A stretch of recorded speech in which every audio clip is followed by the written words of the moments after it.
Okay, how's everybody doing this morning? Will, just in time prepping. Went to the doctor this morning. Man, I feel kind of good now. Clean bill of health one more time. So, where we left off yesterday is the radiation effects it's going to have on the human beings. So, I have it down here. I have a few notes down here, so let's get with it. It's certain body parts are specifically affected by exposure. So different types of radiation sources, several factors are involved. And those factors are the size of the dose, the amount of energy deposited into the body. Secondly, the ability of the radiation to harm human tissue. Okay? And then the third one is which organs are going to be the ones that are mostly affected. So the most important factor is the amount of the dose. The amount of the energy actually deposited in your body. The more energy absorbed by the cells, the greater the biological damage. So health physicists, they refer to the amount of energy absorbed into the body as a radiation dose. Okay, to convert the rads to REMs, the number of the rads is multiplied by the number that affects the potential of damage caused by the type of radiation. So, let's see. For some neutrons, protons, or alpha particles, the number is 20. So for the hair, the losing of hair quickly and in clumps occur with radiation exposure of 200 REMs or more. The brain, since brain cells do not reproduce, they won't be damaged directly unless the exposure is 5,000 REMs or more. It's like the heart. Radiation kills nerve cells and small blood vessels, and then it causes seizures or immediate death. So in the thyroid, and that's where those pills come in, the radiation pills kind of protect your thyroid. The certain body parts are more specifically affected by exposure. By the radiation. The thyroid gland is susceptible to radioactive iodine. So that's the radiation pills. In sufficient amounts, radioactive iodine can destroy all or part of the thyroid. So by taking those potassium iodide pills, it reduces the effects of the exposure. So the blood system, when a person is exposed to around 100 REMs, the blood's lymphocyte cell count would be reduced, leaving the victim more susceptible to infection. Okay, this often referred to as a mild radiation sickness. Early symptoms of radiation sickness mimic those of flu, or may go unnoticed unless the blood count is done accordingly. The symptoms may persist for up to 10 years and may also have an increased long-term risk for things like leukemia or lymphoma. So, as far as the heart goes, intense exposure to the radioactive material at 1,000 to 5,000 REMs, that would immediately damage the small blood vessels and probably cause the heart to fail, indirectly and directly. Gastronomical tract, radiation damage to the intestinal tract. The lining will cause nausea, bloody vomiting, and diarrhea. Now, this occurs when the victim's exposure is 200 REMs or more. The radiation will begin to destroy the cells in the body that divide rapidly, and then this includes blood, the GI tract, the reproductive organs, and hair cells, and harms their DNA of the surviving cells. Now, are we getting all this? It's kind of intense. So, initial nuclear radiation is defined as a radiation that arrives during the first minute after the explosion and is mostly gamma radiation and neutron radiation. The level of the initial nuclear radiation decreases rapidly with the distance from the fireball to where less than one, it's a big word, Roentgen may be received 5 miles from ground zero. So, in addition, initial radiation lasts only as long as the nuclear fission occurs.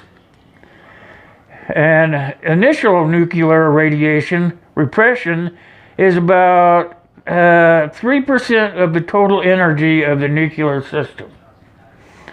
Nuclear explosion, excuse me. Now, though people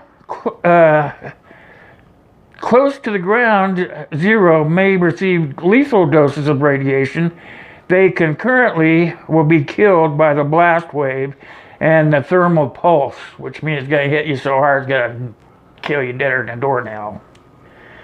So in typical nuclear weapons, only a relative small portion of deaths and injuries result from the initial radiation. So that's all part of the initial blast.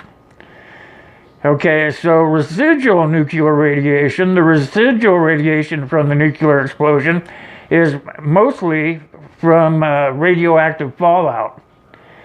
This radiation comes from the weapon debris, and then fission products, and in the case of the ground burst, radiated soil.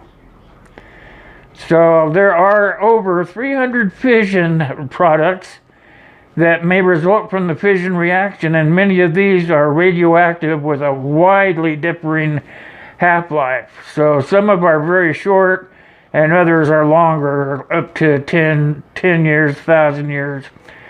Fractions of a second, while a few are long enough that the materials can be hazard for months or years, their principal mode of decay is the emission of beta particles and gamma radiation.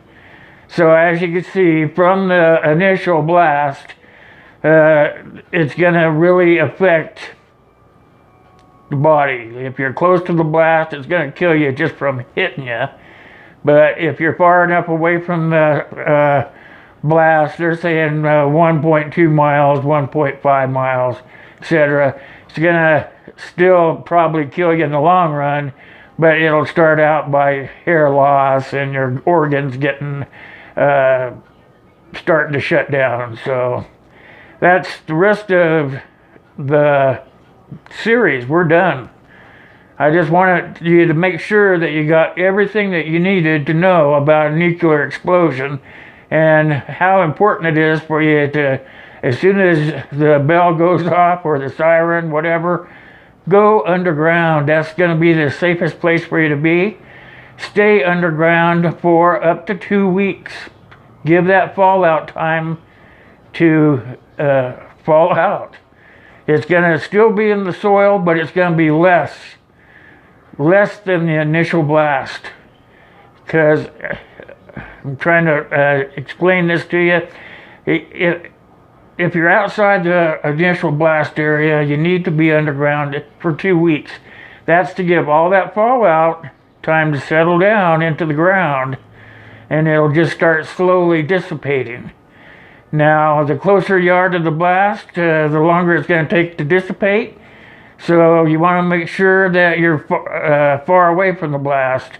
As like I've seen in the comment section, is some of you folks live close to military bases or large cities, and the East Coast line and the West Coast line probably going to be initial points of detonation because of the large cities and the military bases and whatnot.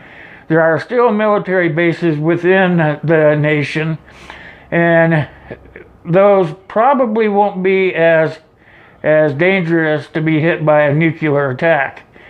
But there's still some within the United States, away from the East and the West Coast, that are still going to be a subject of target. So it's hard to say, but try not to live close to a base. Trying to be serious here, but you know how you get kind of jokingly, as you get so serious you don't want to talk about it. But I, myself, like I told you guys, have my basement sealed up. The walls probably are not thick enough because I live in an older home, but it's better than being up here on top on the main floor of the house. I have a way of sealing it off down there. I have all the windows sealed up, and I'm hoping that it's good enough to outlast a blast. And that could be what you folks would want to do also. If you have a basement, or you have friends that have a basement, maybe you could convince them to secure their basement. So that's basically the end of Series 3. It didn't take as long as I thought, thank goodness. But at the same time, I want you guys to understand still the dangers. So if you think I missed anything, or you have anything that you want to add, make sure you put it down in the comment section down below so that it can be discussed openly and everybody in the group can see what's going on. Because that's what makes our channel work, is all those comments you guys leave down below so everybody can read them and kind of interject some sort of conversation. Okay, so that's all I have on that. Okay, now that we're done with the series, let's go into the 1100 giveaway drawing.